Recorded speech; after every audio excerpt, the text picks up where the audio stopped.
Bem-vindos ao nosso canal, bem-vindos ao Evangelho no Lar que fazemos com a nossa família e que abrimos para que você não se sinta sozinho e possa fazer conosco. Não esqueçam de colocar o copo com água ou a jarrinha para que a equipe espiritual possa fluidificar ao longo do nosso Evangelho no Lar. E a lição que foi tirada hoje aleatoriamente para o nosso aprendizado dessa tarde foi o capítulo 8, Bem-aventurados os puros de coração, deixar vir a mim os pequeninos. Bem-aventurados os puros de coração, porque eles verão a Deus. Mateus, capítulo 5, versículo 8. Então lhe apresentaram os meninos para que ele os tocasse, mas os discípulos ameaçavam os que lhe apresentavam. O que, vendo Jesus, levou-a muito a mal e disse-lhes: Deixai vir a mim os pequeninos, e não os embaraceis, porque o reino de Deus é daqueles que lhes assemelham. Em verdade vos digo que todo aquele que não receber o reino de Deus como uma criança, não entrará nele. E abraçando-os e pondo as mãos sobre eles, os abençoava. Marcos, capítulo 10, versículos de 13 a 16. A pureza de coração é inseparável da simplicidade e da humildade. Exclui todo pensamento de egoísmo e de orgulho. Eis porque Jesus toma a infância como símbolo dessa pureza, como já a tomara por símbolo da humildade. Esta comparação poderia não parecer justa se considerarmos que o espírito da criança pode ser muito antigo e que ele traz ao renascer na vida corpórea as imperfeições de que não se livrou nas existências precedentes. Somente um espírito que chegou à perfeição poderia dar-nos o modelo da verdadeira pureza. Não obstante, ela é exata do ponto de vista da vida presente. Porque a criança, não tendo ainda podido manifestar nenhuma tendência perversa, oferece-nos a imagem da inocência e da candura. Aliás, Jesus não diz de maneira absoluta que o reino de Deus é para elas, ou para as crianças, mas para aqueles que se parecem com elas. Mas se o espírito da criança já viveu, por que não se apresenta ao nascer como é? Tudo é muito sábio nas obras de Deus. A criança necessita de cuidados delicados, diferente dos animais, que às vezes com 3, 4 meses, o filhote já desmamou da mãe e já está conseguindo viver praticamente sozinho, diferente do humano. O humano ainda precisa ter alguém mais velho que ele para sustentá-lo. Ele sozinho pereceria.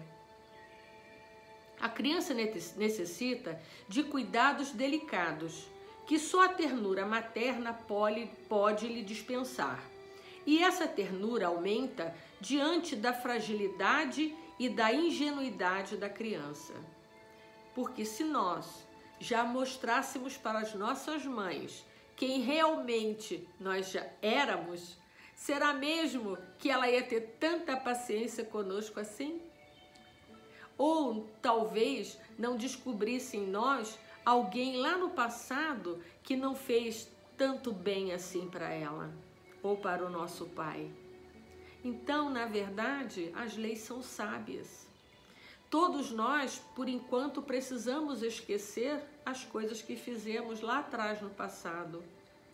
E quando nascemos pequenos, bonitos e fofos, com toda a ingenuidade que a criança se apresenta, podemos começar uma página em branco com aquela família.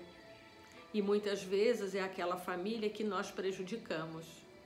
Por isso que, na maioria das vezes, é uma experiência bastante dura, mas não impossível.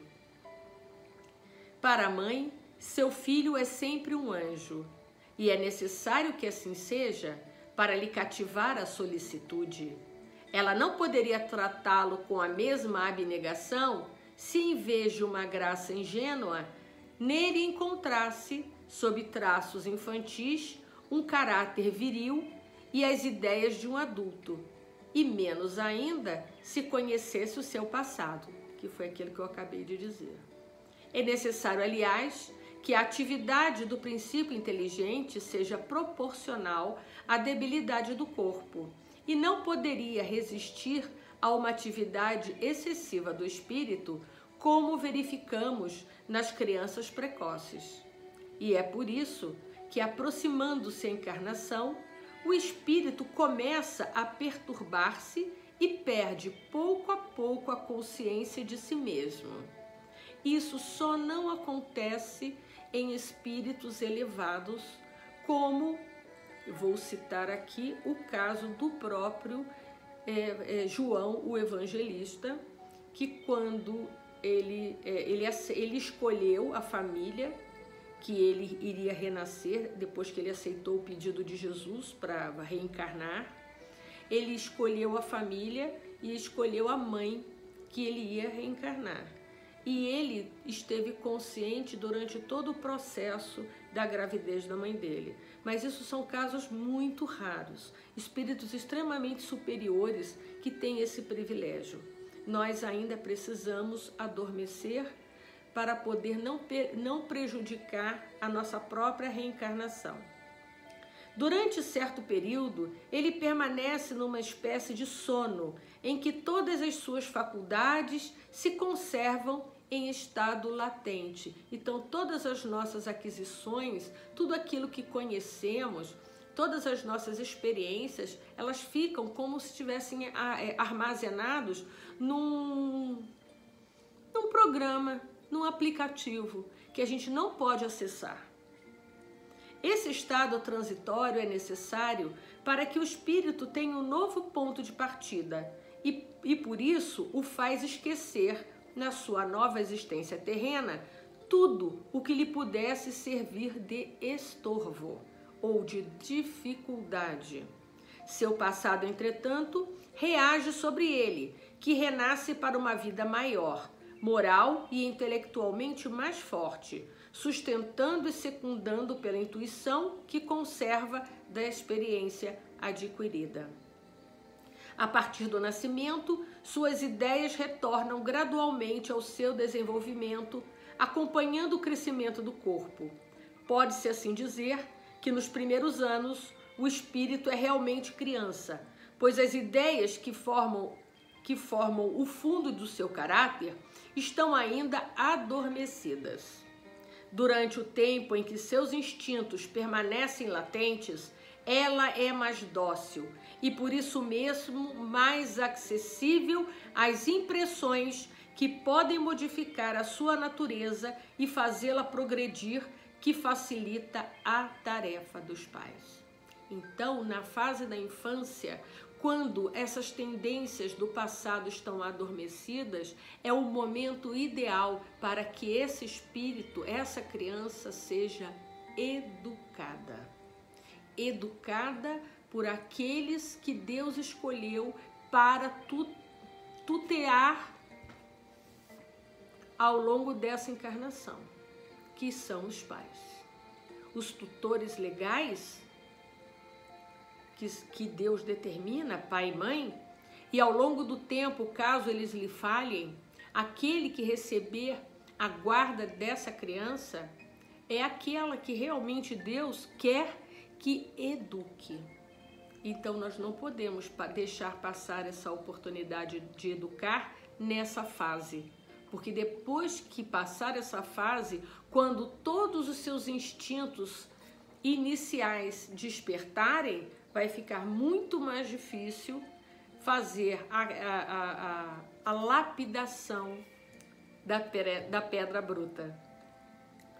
O espírito reveste, pois, por algum tempo, a roupagem da inocência. É apenas por um tempo. E Jesus está com a verdade, quando apesar da anterioridade da alma, toma a criança como símbolo da pureza e da simplicidade. Então, ele sabe que todos nós passamos por essas fases muitas vezes durante as nossas inúmeras existências. E em todas elas somos infantis, puros, quando estamos crianças. Por quê? Porque nós esquecemos o nosso passado. E mesmo assim, apesar de esquecermos, apesar de nossos pais esquecerem, algo lá no fundo fica ainda latente. E é por isso que a gente explica tantas incompreensões dentro dos lares. Quando vemos pais maltratando filhos, filhos que matam os pais, quem somos nós para julgar, a não ser as suas próprias consciências delinquentes? Porém, foi dada uma chance para que essas partes se amassem fraternalmente. Então vamos tentar amar, perdoar todos aqueles que estão no nosso caminho, por mais difícil que isso possa parecer. Ah, Denise, aquela pessoa não quer falar comigo. Tudo bem, mas só não pensar mal, não emitir pensamentos ruins para aquela pessoa. Perdoar é um exercício que fazemos todos os dias. Na dúvida, a gente pergunta assim: o que Jesus faria se estivesse no meu lugar? Obrigada por terem participado conosco até agora. Se gostaram, nos encontraremos amanhã no mesmo horário. Sempre faço o Evangelho às 18 horas e posto depois aqui no YouTube. Mas se quiserem acompanhar mentalmente nesse horário, eu estarei fazendo com todos. Obrigada, e se souber de alguém que esteja precisando, podem compartilhar o link do meu canal, ok? Obrigada mais uma vez e até amanhã.